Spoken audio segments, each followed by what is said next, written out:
Si la crise sanitaire a changé nos habitudes, elle permet aussi de développer la créativité de certains. Entreprises ou particuliers ont innové depuis un an.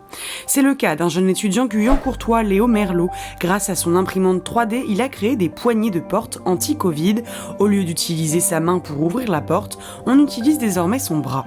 Dès la rentrée de septembre 2020, les écoles de Guyancourt en ont été équipées, un nouveau moyen de ne pas se contaminer, en plus des gestes barrières.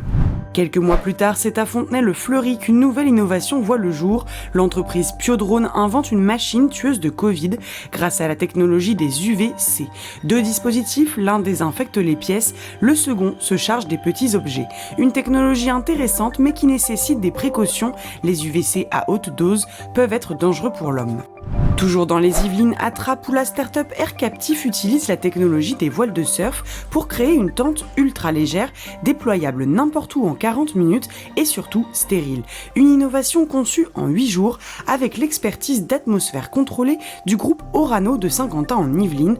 Surnommée la tente Covid, elle a pour objectif d'accueillir des patients positifs ou encore de monter très rapidement un centre de dépistage. Ce fut le cas sur l'autoroute A13 après les fêtes de fin d'année.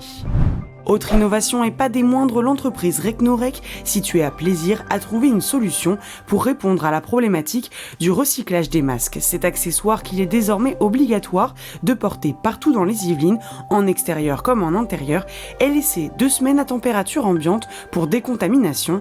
Une expérimentation de ce recyclage novateur a été lancée avec la mairie de Plaisir pendant 3 mois.